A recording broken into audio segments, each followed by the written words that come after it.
सर्वदोषं सर्वदेवं यतदर्शकं च श्रीरेण सिद्धान्तप्रवेशिकेयं विरच्यते स्वल्पधियामिताय।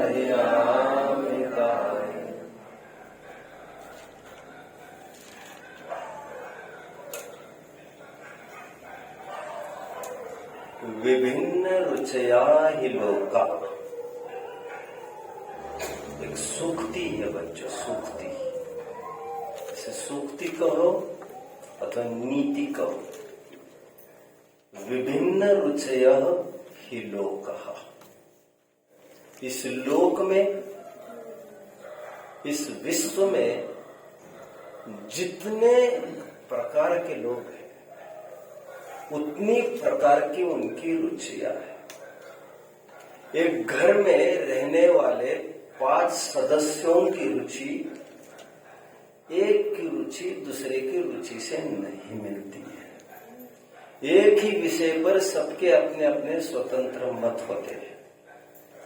एक घर की छोड़िए, एक घट में भी, घट आत्मा को कहते हैं बच्चों। इसलिए ईश्वर का एक अर्थ प्रजापति किया है हिंदू मत वालों ने, और प्रजापति कुंभकार को, कुम्हार को कहते जो घट को बनाता है। एनीवे, मेरा ये सब विषय है भी नहीं। मैं ये कह रहा हूं, एक घर में जितने व्यक्ति होते हैं, मुंडेर मुंडेर मतिर भिन्ने, जितने व्यक्ति है उतनी प्रकृति होती है। सबकी रुचि अलग होती है। एक की दूसरों के साथ सिमिलरिटी को प्राप्त नहीं होती, ये तो बहुत दूर। एक घट में भी, एक आत्मा में भी जीव के परिणाम, एक जीव के परिणाम भी सदा एक शरीर की रुचि उसकी भी नहीं रहती। कभी कुछ अच्छा लगता है तो कभी कुछ। अभी आपको महान उपकार भाषित होना चाहिए, आचार्यों के प्रति आपको महिमा आनी चाहिए, विद्वानों के प्रति, कि उन्होंने हमारी रुचि का कितना ख्याल किया। अनेक अनेक प्रकार की रुचि के लोगों को देखकर उन्होंने जिनवानी के भी तरह तरह प्रकार किए। संक्षेप रुचि वालों के लिए संक्षिप्त जिनवानी लिखी, विस्तृत रुचि वालों को विस्तृत जिनवानी रुचि। समय सार नाम का एक ग्रंथ है बच्चों, आप जानते हैं। 12 गाथाओं का ही ये ग्रंथ है। अटपटा लग रहा है आपको? कितनी? 12 गाथाओं का ही ये ग्रंथ है। टीकाकार ये कहते हैं, संक्षेप रुचि वालों के लिए ग्रंथ की पूर्णता हो गई, उन्हें अधिक पढ़ने की जरूरत नहीं है। सब कुछ दिया है मतलब सब कुछ पढ़ना जरूरी है, ऐसा नहीं है। जहां पर तुम्हारा काम हो जाए तुम रुक जाना। और विस्तार रुचि वालों के लिए ये 415 गाथाओं का समय सार जन जन तक पहुंचा है। प्रवचन सार ग्रंथ खोलते हैं तो उसमें भी दिखने को तो 275 गाथाएं दिखती है, लेकिन आचार्य देव वहां पर टीकाकार प्रारंभ में ही कहते संक्षेप रुचि वालों के लिए 12 ही गाथाएं, विस्तार रुचि वालों के लिए पूरा ग्रंथ है। फिर ग्रंथों में भी ऐसा लिखना पड़ा। संक्षेप रुचि वाले जो अपने आत्म कल्याण की इच्छुक है, आत्म कल्याणार्थी 3 प्रकार के जीव, जो संक्षेप में पढ़कर समझने वाले, वे पंचास्तिकाय पढ़े, पंचास्तिकाय संग्रह ग्रंथ।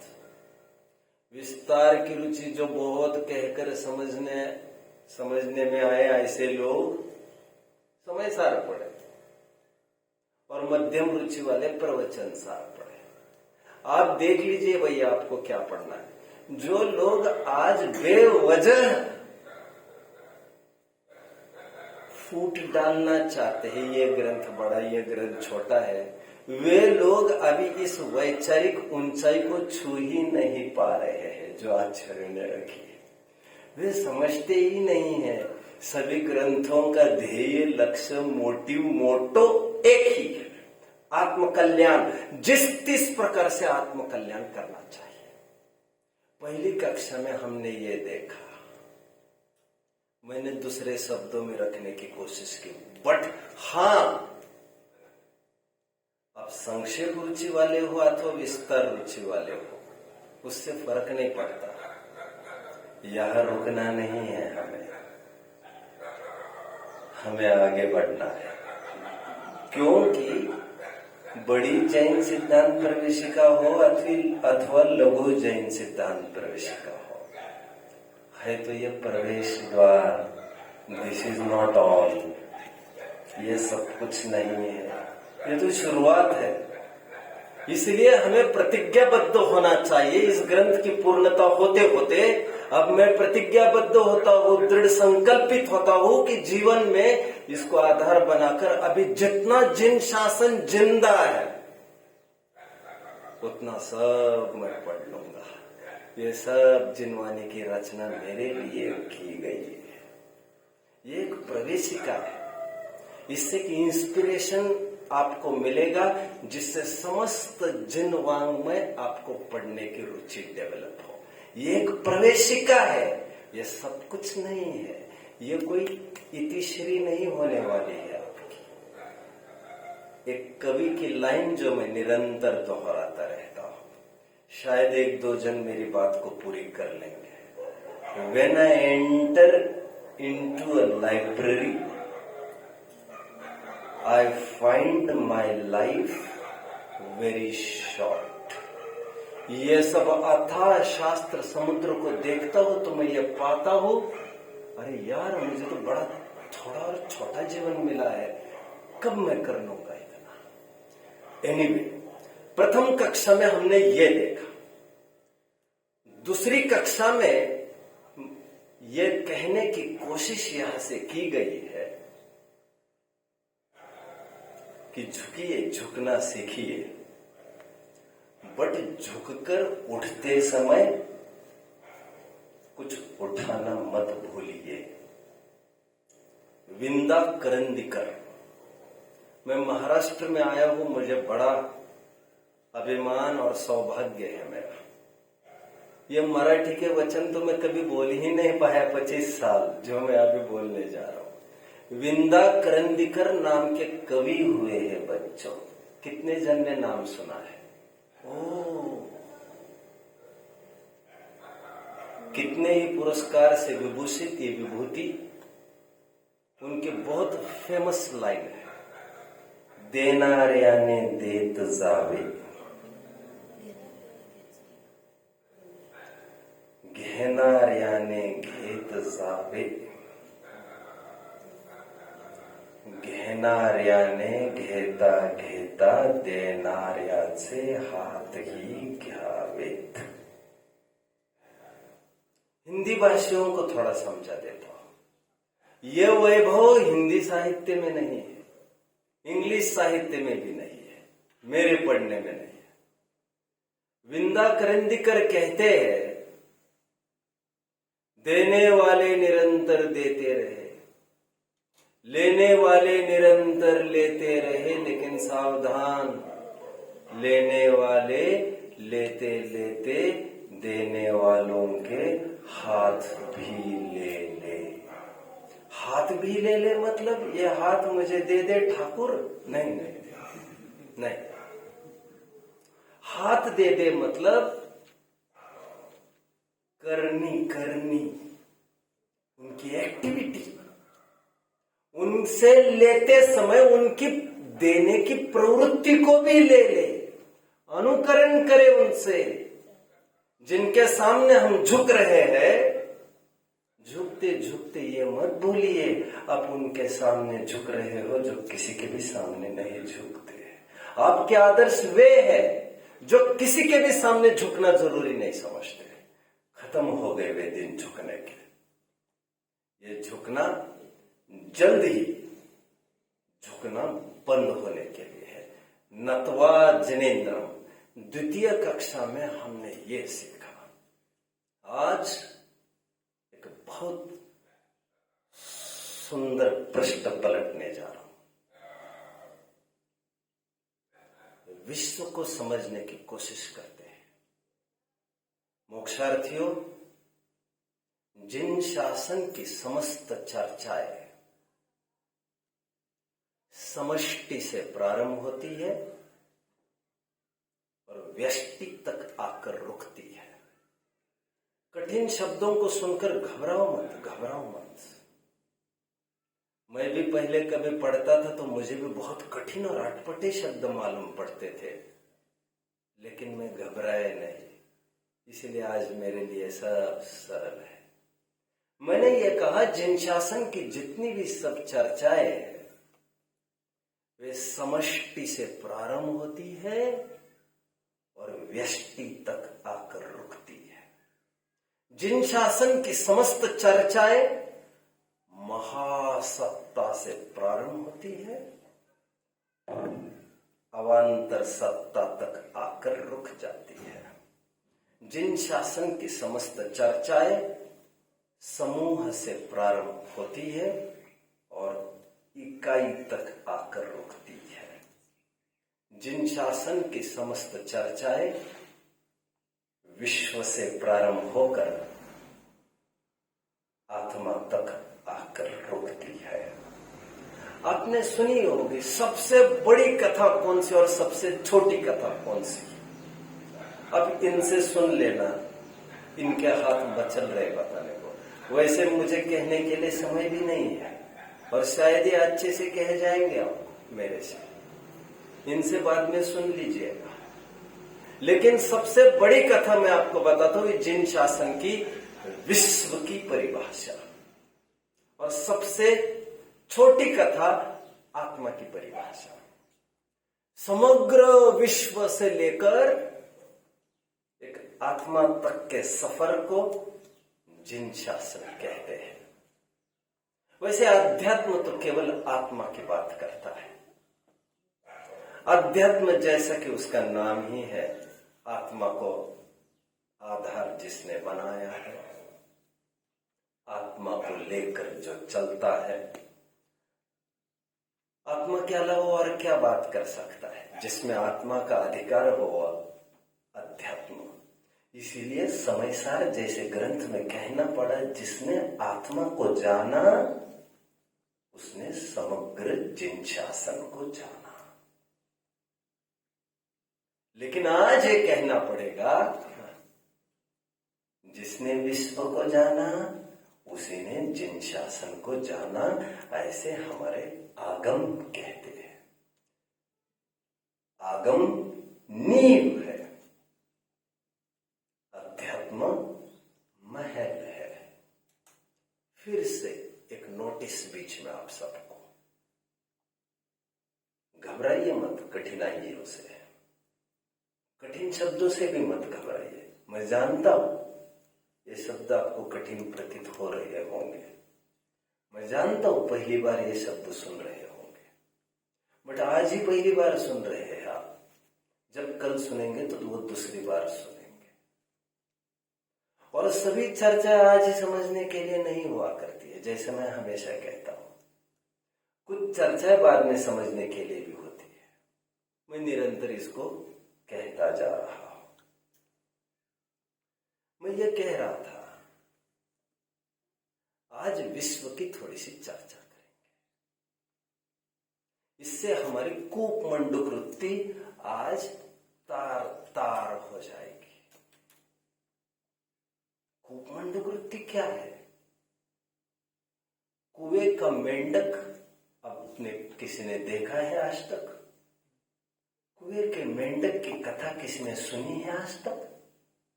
नहीं। कुएं में एक मेंढक रहता था। बदनसीबी इतनी कि वही पैदा हुआ था, नहीं तो वैसे कोई दिक्कत नहीं थी खास, लेकिन पैदा वही हुआ था कुएं में। अभी बदनसीबी दूसरी ये है कि यही पर न मर जाए। क्यों? उसका सब कुछ ठीक ठाक चल रहा था उस दिन तक, जिस दिन एक एलियन स्पीसीज क्रेप्ट इनसाइड। कितनी कितने जन ने मुझे फॉलो किया इंग्लिश जो मैंने अभी बोला? एलियन स्पीसीज मतलब अचानक एक फॉरेन बॉडी, अचानक एक नवीन जीव आकर अचानक कुएं में गिर पड़ा। अरे ये नया क्रिएचर कौन है? ये नई जाति कौन सी है? कौन है ये? क्यों भैया, कहां से आए हो? आपस में बातचीत चालू हुई तो उसने कहा कि मैं आया हूं दूर से। अच्छा, दूर से? दूर मतलब क्या?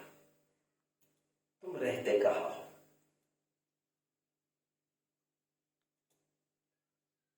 तो बोला मैं समुद्र में रहता था।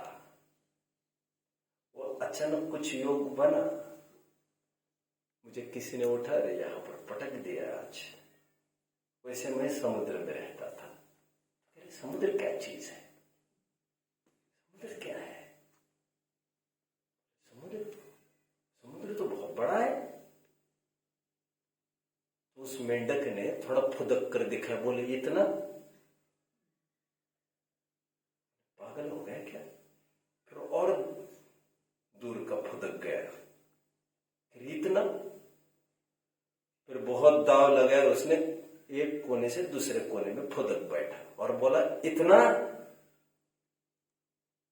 अरे नहीं, बहुत बड़ा। बोले बहुत बड़ा मतलब कितना?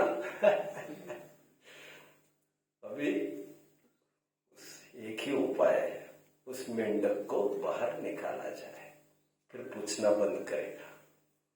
और दूसरा उपाय तो ये है, जो अंदर गिरा है वही बाहर निकल जाए तो उसको पिंड छूट जाए और उसको उसके हाल पर छोड़ दे।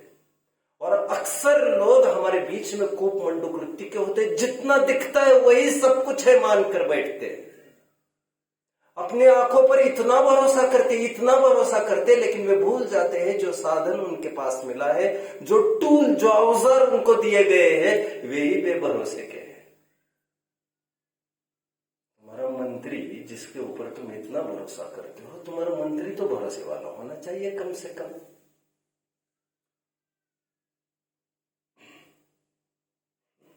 कितने जन मुझे फॉलो कर रहे हैं? मैं साइंटिफिकली इस बात को पहले सिद्ध करूंगा आज। For the first time in history, Christopher Columbus. कितने जन ने नाम सुना है? ग्रेट। क्रिस्टोफर कोलंबस, पहली बार उसने अमेरिका की धरती पर 12 अक्टूबर 1492 में पहला कदम रखा। ये उसके लिए बहुत बड़ी बात थी। सुनते जाइए जो मैं कह रहा हूं। कौन था ये कोलंबस? एक इटालियन डिस्कवरर। डिस्कवरर तो खोजी होते हैं, मर जाते हैं, लेकिन खोज करके रहते हैं। वे टाइटैनिक की जहाज को ढूंढने के लिए जो गए थे, जानते हो ना? जानते हो? वो जहाज भी टूट कर मर गए, सब जानते हो ना? ये सब जानते हैं। अब जानते हो वे सब खोज करने गए थे आखिर टाइटैनिक का हुआ क्या, और खोजियों को मरने का कोई गम नहीं है। मरते मरते यदि कुछ शोध खोज के रेती के 2-5 कण भी उनके हाथ लग जाए तो वे निहाल समझते हैं स्वयं को। एनीवे, ये कोलंबस स्पेन के पलोस से निकलकर अमेरिका की ओर बढ़ा, पानी के मार्ग से, जल जहाज से। पिंटा नाम होना चाहिए उस जहाज का। 10 हफ्ते अपनी पूरी टीम को लेकर ये निकल पड़ा। ये कहां की तरफ निकल पड़ा था जानते हो आप? आपका ज्योग्राफी ठीक ठाक है? ज्योग्राफी किसका ठीक है? मैं चाहता हूं कल जो मैं कह रहा हूं इसको यहां पर मैप से समझाया जाए, वर्ल्ड मैप खोला जाए। इफ यू फॉल शॉर्ट तो मुक्ति को पूछ लिया जा सकता है। मैं भी कोशिश कर सकता हूं, ऐसी कोई बड़ी बात नहीं है। स्पेन से निकलकर पानी के मार्ग से वे ईस्ट इंडीज की तरफ निकल गए। ईस्ट इंडीज की तरफ मतलब लगभग भारत का पूरा पार्ट। और पहुंचते पहुंचते उनको निकलना था। देखिए, जहां से मैं दिखा रहा हूं वैसे देखिए, वर्ल्ड का नक्शा देखिए, नॉर्थ अमेरिका साउथ अमेरिका एकदम इस तरफ है। आपकी तरफ मैं बात करता हूं, आपकी तरफ से नॉर्थ अमेरिका साउथ अमेरिका इस तरफ है, बीच में एकदम गैप है। आप समझ पा रहे हैं? फिर यूरोपियन कंट्रीज है, यहां पर भारत आदि देश है।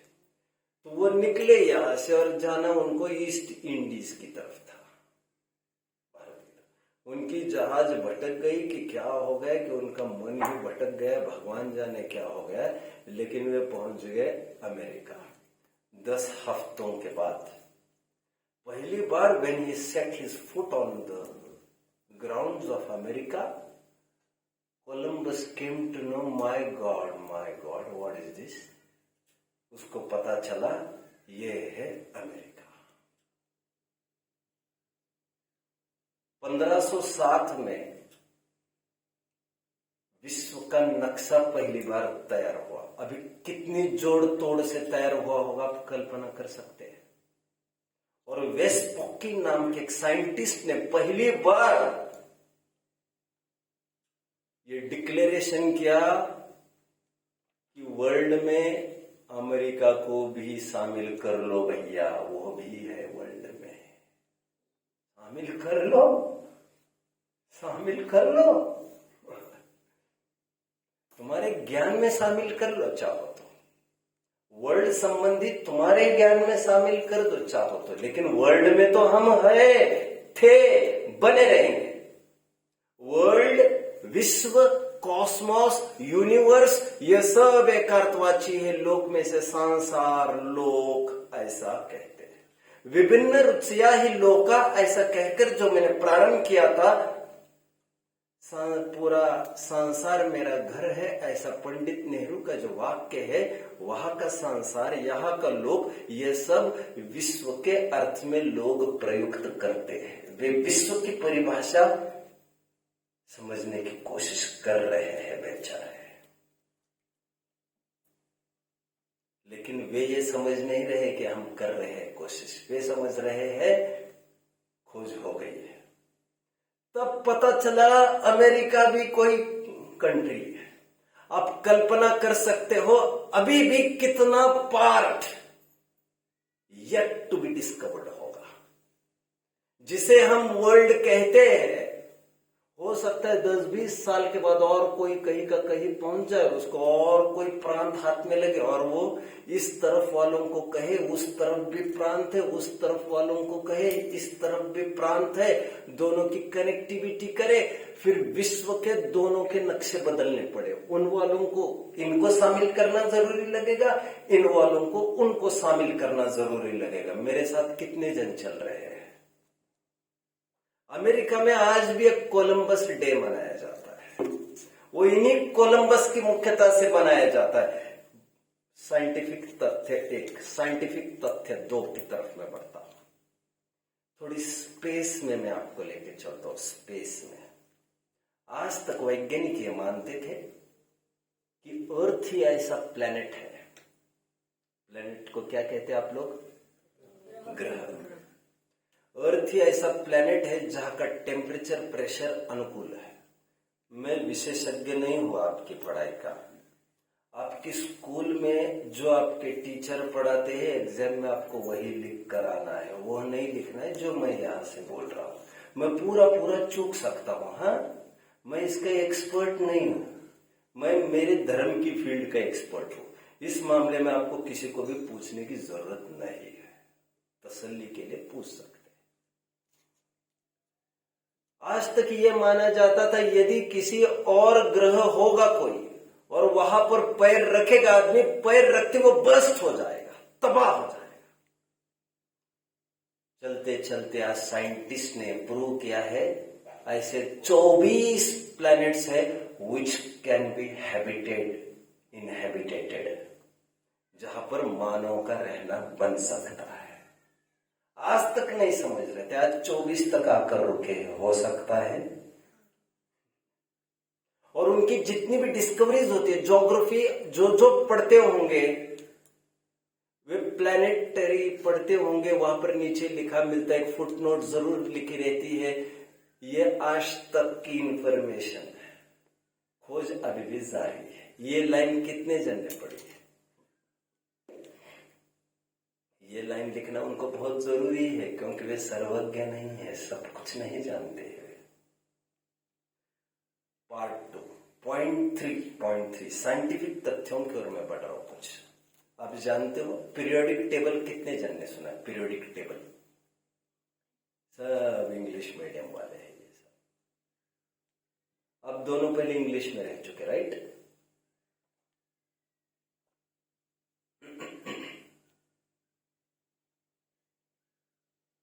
कौन सी क्लास में था आपको?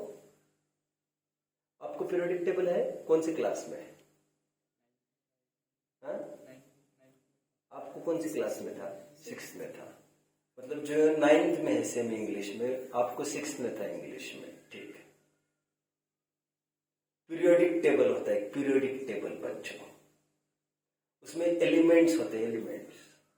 ये माना गया था 1800 में, ये मानते थे साइंटिस्ट कि 24 एलिमेंट्स है। कितने? 24। उनका पीरियोडिक टेबल में 24 ही एलिमेंट थे।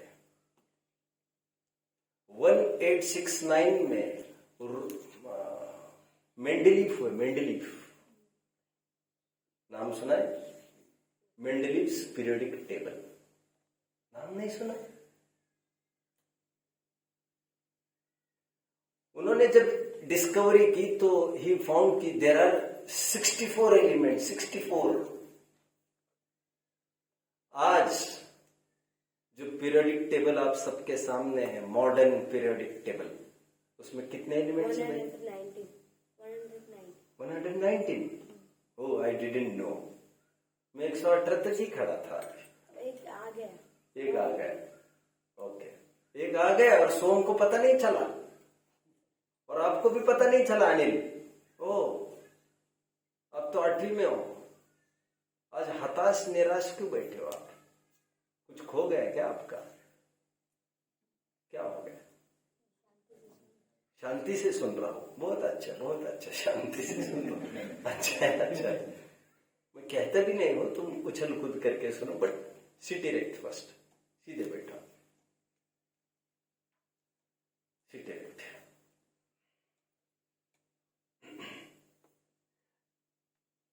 मुझे पता नहीं था मेंडलीव्स पीरियोडिक, सॉरी, जो मॉडर्न पीरियोडिक टेबल है उसमें 118 एलिमेंट्स है। ये कह रहे और एक नए एलिमेंट की खोज हुई, 119। हम बात कर रहे हैं उसके बीच में और एक आध एलिमेंट की भी खोज हुई होगी, तो कोई भी आश्चर्य नहीं है। बोलो। अभी कुछ आने वाले सालों में एक और एलिमेंट ऐड होने वाला है, आने वाला है। टोटल 120 होने वाले हैं। टोटल 120 होने वाले। सोम के पास अपग्रेडेड नॉलेज है। ये क्या कहना चाहता हूं मैं इससे, कोई मुझे बताएगा? जितना भी नॉलेज का क्लेम किया जा रहा है, जितने ज्ञान का दावा किया जा रहा है, वे ज्ञान के दावेदार इस बात को समझ ले कि उनका ज्ञान का विकास धीरे धीरे हो रहा है। वस्तुओं का विकास नहीं होता, वस्तुएं तो है और जितनी है उतनी ही रहेगी। अच्छा, तुम उनकी पूरी पकड़ कर पाओगे? किसी दिन ऐसा भी नहीं होगा। जितना हमें आंखों से दिखता है उतना ही सब कुछ नहीं होता है। जो तुम्हें दिखता है वो औरों को नहीं दिख सकता, और जो तुम्हें आज दिख रहा है, जो आगे वालों को दिखेगा, जरूरी नहीं तुम्हें आज ही दिखे वो। मतलब हमें जो दिखता है वही सब कुछ है, ऐसा नहीं। विश्व की एक नई परिभाषा हमें तय करनी पड़ेगी। लेकिन वो क्या तय करेंगे? हम कर लेंगे तय, आगे हम तुमको ही तय करनी है।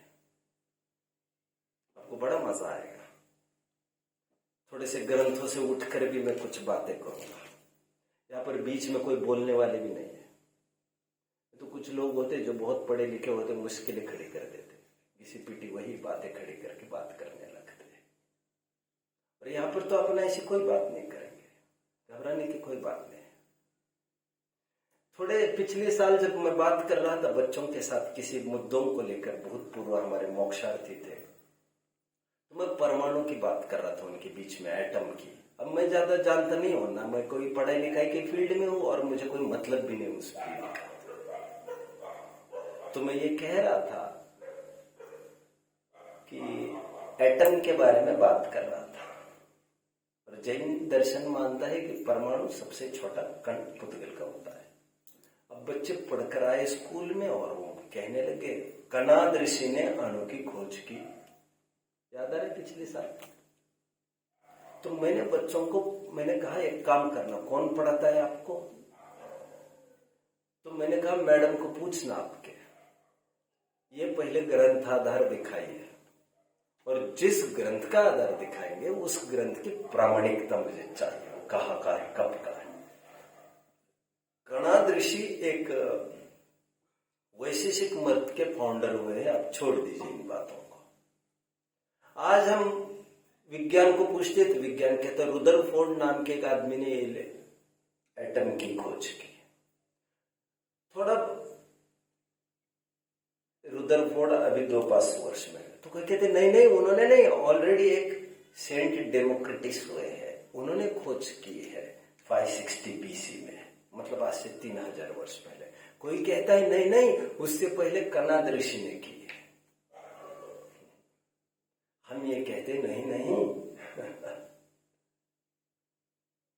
अणु तो अनादि से होते आ रहे हैं और अनंत काल तक होते रहेंगे। अनादि से इसका बखान भगवान अपनी वाणी में करते आ रहे हैं और करते रहेंगे। इसकी खोज करने वाला कोई 1-2 थोड़ी होता है। कितने जन समझ रहे मेरी बात को? मैं आपको कई उदाहरणों से, मैंने 3-4 उदाहरणों से कहने की कोशिश की आपको, विश्व जितना हम समझते उतना नहीं है। आइए ध्यान को केंद्रित करें, विश्व की परिभाषा हम तुम मिलकर कुछ सेट करते हैं आज। तो फिर विश्व क्या होगा? क्या विश्व वो होगा जिसके बाहर कुछ नहीं रहता होगा। वो क्या होगा? वो सब कुछ होगा। सब कुछ मतलब क्या होगा? ऐसा वो सब कुछ मतलब क्या होगा? उसमें सभी चीजें होगी। मतलब वो सभी चीजों का समूह होगा। हम एक परिभाषा निश्चित कर देते हैं, समस्त चीजों के समूह को विश्व कहते हैं। इसमें किसी को दिक्कत? सम्मति हो गई सबकी। क्या कहा मैंने? विश्व की परिभाषा अभी सभी संबंधों को क्षेत्रव्यूह के समूह। नहीं यार, ये अकल ही तो दिक्कत करती है। यही नहीं चाहिए किसी पिटी बातें मुझे। मैं समझ रहा था यहाँ पर तो सब अच्छे लोग बैठे। बोलो। समस्त चीजों के समूह को विश्व कहते हैं। समस्त चीजों के समूह को विश्व कहते हैं। मुझे इतनी चीज चाहिए अभी। सभी चीजें हो, उसमें सभी चीजें हो, उसे विश्व कहते हैं। सभी चीजों को मिलकर एक नाम दिया, विश्व। फॉर एग्जाम्पल,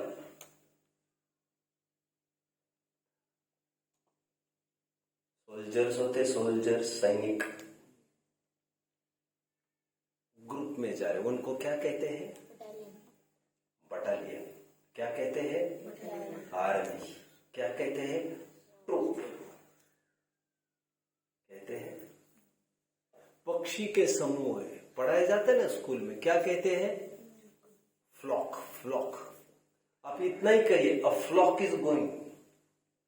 मराठी में कहते हैं पक्ष्यांचा थवा।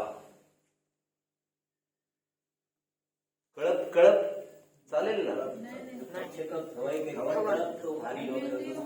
हरिणांचा कळप। ठीक है, सॉरी, आई मिस्ड।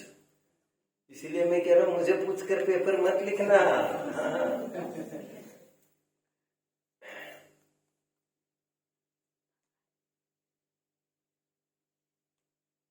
कैमल्स होते, कैमल्स, उनके ग्रुप को कहते हैं कैरावान। बहुत सारे शेर हैं, 50-100, उसको टीम को कहते हैं प्राइड। क्या? प्राइड। Lion, pride. समझ में आता है? चीज,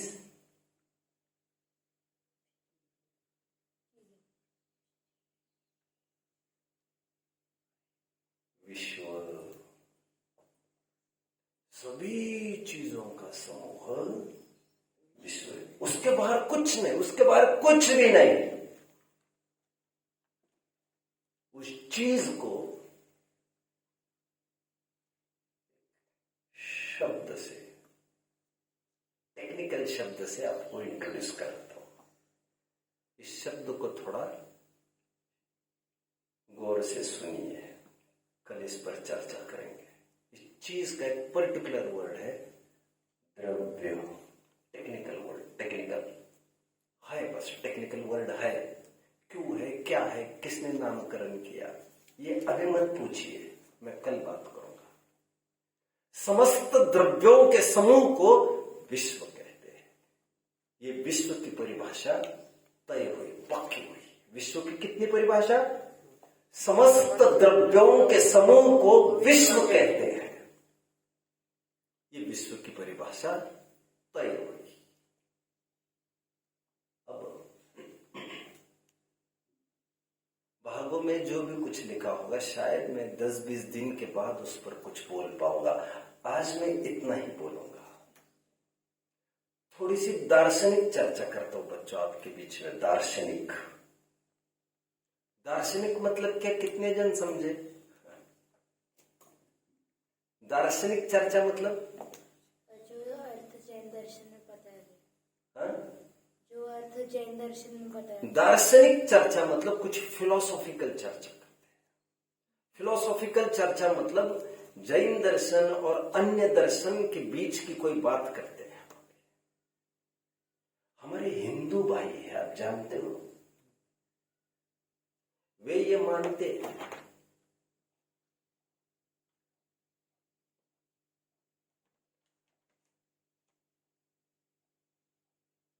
ध्यान दीजिए क्लास में, ठीक है? पूरी क्लास आपका ध्यान नहीं है।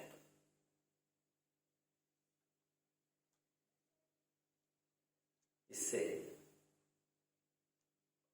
क्लास तो फिर से सुननी पड़ेगी आपको, टाइम तो जाएगा ही जाएगा दोगुना, फिर पढ़ाई रह जाएगी आपकी, वहां पनिशमेंट होगी, वहां खड़ा किया जाएगा क्लास के बाहर, वो क्लास तुम्हारी डूब जाएगी। आप समझे? एक गलती मत करो, सब जगह गलतियां होती जाएगी। समझ रहे?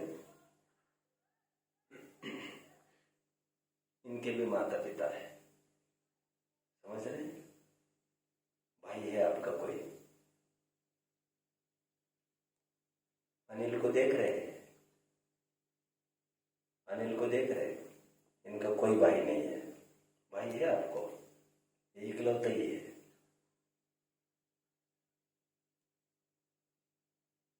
सोम को तो बहन है भी, खैर, और इकलौता है कोई यहां पर? ये भी इकलौता ही है। आप तो दो दो, आप समझ रहे हो?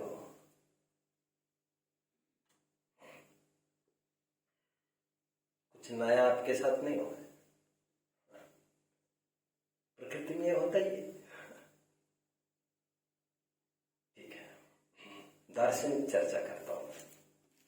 हिंदू मत वाले ईश्वर के बारे में और विश्व के बारे में क्या मानते? विश्व को और ईश्वर का क्या संबंध मानते? कोई बताएगा मुझे? वाह वाह वाह वाह वाह, इनको एक पॉइंट बढ़ा दो भैया।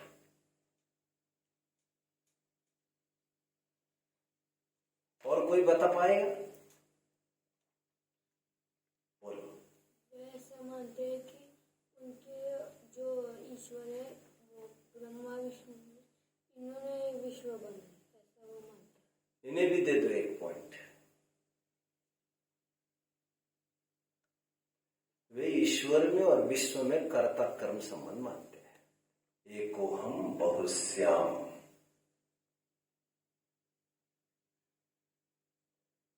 भगवान ही इस विश्व के शिल्पकार है, ऐसे मानते हैं। उनका मन बनेगा, आपको खड़ा करेंगे, मन बनेगा, आपको निपटा देंगे। आप उनके गुलाम, जैसा कहा है वैसा करो। समझ रहे? उनके काम है। ब्रह्मा विष्णु महेश जो ये कह रहे हैं, पैदा करना और निपटा देना, ये सब करते रहते हैं, ऐसे कहते हैं। पंडित जी ने खास प्रश्न पूछा उनको, क्या बोल रहे तुम भाई, विश्व को किसने बनाया? कि मैंने बनाया। तो तुम विश्व बनाने के पहले तुम थे कि नहीं थे? नहीं थे तो तुमने विश्व कैसे बनाया? तुम्हारा होना तो पहले जरूरी है। और तुम थे तो तुम विश्व के बाहर रहते हो कि विश्व का पार्ट हो? तुम हो क्या? कितने जन समझ रहे हैं? फंस गया, फंस गया। और तुम यदि विश्व का पार्ट हो, विश्व तो था ही पहले, इस फॉर्म में नहीं उस फॉर्म में होगा।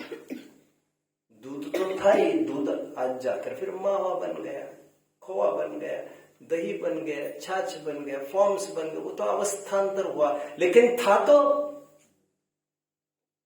और तुम ये कह रहे हो मैं ही विश्व बनूंगा, तदात्मानं सृजाम्यहम्, मैं ही मेरी उस रूप से रचना करूंगा, ये ही मेरे अंश है। तो पैदा क्या किया? पैदा क्या किया तुमने? वो तो था ही। मैं एक था, मैं बहुत होऊंगा, ऐसा वे मानते हैं। और इसीलिए वे ये भी मानते हैं ये सब मेरे अंश है। जितने भी चीजें हैं विश्व में वो मेरे अंश है ईश्वर के। इसलिए आपको पढ़ाया भी जाता होगा स्कूलों में, आपके अड़ोस पड़ोसी भी आपके स्कूलों में ये बताते होंगे हम सब उसी की तो संतान है, हम सब उसी के तो अंश है। ए मालिक पढ़ाया जाता है ना आपको? अरे है ना, हम उसी के अंश है, ये बोला जाता है। और यहां पर यह बताया जा रहा है कोई किसी का अंश नहीं है, सभी चीजें न्यारी न्यारी है। और वो पहले थी, आज है और आगे बनी रहेगी। One that takes birth dies, जो पैदा होता है वो मरेगा। सृष्टि को किसी ने बनाया नहीं है, इसलिए उसका नाश भी नहीं होता, अवस्थांतर होता रहता है। पानी चला गया, चला गया, चला गया, पानी यहां से उड़ा है तो वो है, विद्यमान है, बाफ बनकर यही कही है कि नहीं? उसका फॉर्म बदल गया, फॉर्म कहीं जाता वाता नहीं है।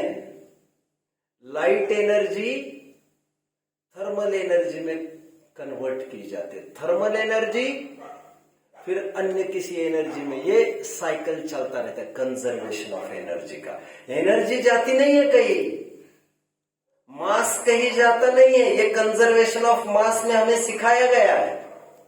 आप पकड़ रहे हैं बात को? जो हिंदू मत वाले मानते हैं विश्व की रचना ईश्वर ने की, ऐसा नहीं।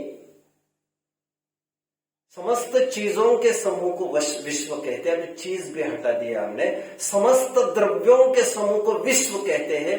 मैं 6 वगैरह शब्द मैं नहीं बोल रहा हूं, अब उतना ही समझे जितना मैं समझा रहा। समझ रहे हैं? उतना ही समझे जितना मैं समझ रहा हूं। हाँ, इतना जरूर समझे, पुस्तक में तो ऐसे लिखो ये कहीं इतना ही रहे, यही तो बात है। दार्शनिक विवक्षा का हमने खंडन किया। जो सांख्य मत वाले, जो वेदांत मत वाले ये मानते हैं कि ईश्वर ने विश्व की रचना की, ये झूठी बात है। क्योंकि विश्व तो अनंत द्रव्यों के समस्त द्रव्यों के समूह को कहते हैं। और सुनिए, विश्व को कभी मौका मिलेगा, आपको कभी मौका मिलेगा, डिक्शनरी है आपके लाइब्रेरी में? लाइब्रेरी कितने जन ने गौर से देखी है? देखा करो यार कभी जाकर। ग्रंथालय में हमारी जो लाइब्रेरी, उसके डोर पर क्या पेपर चिपका है भैया? ग्रंथालय है क्या? हाँ? लाइब्रेरी लाइब्रेरी है क्या? Okay okay. प्रारंभ में यह आइडिया थी मेरी, वहां पर यह लिखा जाए पुस्तकालय हेच देवालय, मराठी। पुस्तकालय ही हमारा जिनालय भगवान का है। अभी हालांकि वे पुस्तकें तो लौकिक है, वो कोई बात नहीं है, ज्ञान के भंडार तो वे भी है। डिक्शनरी देख लेना जाकर, जिसको समय मिलेगा। हिंदी देख लेना, हिंदी देख लेना। मराठी तो डिक्शनरी मुश्किल है, वहां होगी, होनी चाहिए एक मराठी डिक्शनरी, वैसे एक रखी जा सकती है। विश्व का अर्थ देख लेना आज। विश्व का अर्थ क्या मिलने वाला है मालूम आपको? क्या मिलेगा आपको, क्या लग रहा है? परिभाषा नहीं, अर्थ। अर्थ अनेक। मैंने सोचा ही नहीं था। सोचा करो आप, सोचा करो। विश्व का अर्थ अनेक है, अनेक भाग्य से। और ये दिखाता है विश्व एक नहीं है। एक नहीं है मतलब, एक नहीं है मतलब हम सब किसी के अंश है, ऐसा नहीं है। अंश वंश नहीं है, अंश होते तो सब विश्व एक ही है कहना पड़ता। और हिंदू मत मानता भी है, क्या मानता है? एक ब्रह्म द्वितीय नास्ति। वे मानता है संपूर्ण विश्व एक है, एक ब्रह्म। अभी किसी भाई का अभी फोन आया था, हालांकि वो स्वाध्यायी है। सभी द्रव्य एक ही है सामान्य प्रकार से, ये कथन समझ में नहीं आ रहा है बोले हुए, इसका क्या अर्थ है? मैंने कहा सामान्य प्रकार से सभी द्रव्य एक है मतलब ये भी द्रव्य है, हम भी द्रव्य है। ये द्रव्यपना ये सामान्य होगा तो सभी द्रव्य ही है। इस अपेक्षा से हम सब एक ही है, हम सब द्रव्य ही है। कितने जन फॉलो कर रहे हैं मुझे? मुसलमानपना और हिंदूपना, जैनीपना, सिखपना छोड़ो, मानवता को मुख्य करो। तो मानवपने की दृष्टि से देखो तो सब एक नहीं है क्या? हाँ या ना? सतपने की तरफ से देखो, होने पने की तरफ से देखो, है इतना देखो तो ये भी है, ये भी है, ये भी है, सभी है, सभी एक सरीके ही है, सभी एक ही है यार। तो जो अन्य मत मानता है विश्व एक है, किसी के द्वारा किया गया है, हम किसी के अंश है, ऐसा नहीं, हम किसी के अंश नहीं है।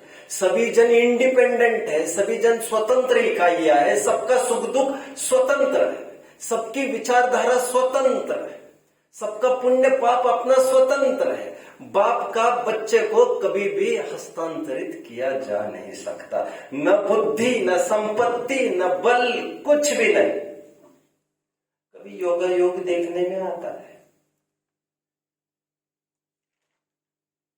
विश्व की परिभाषा हमने देखी, समस्त वस्तुओं के समूह को विश्व कहते हैं। आई थिंक बस करते हैं, शेष कल द्रव्य पर बात करूंगा।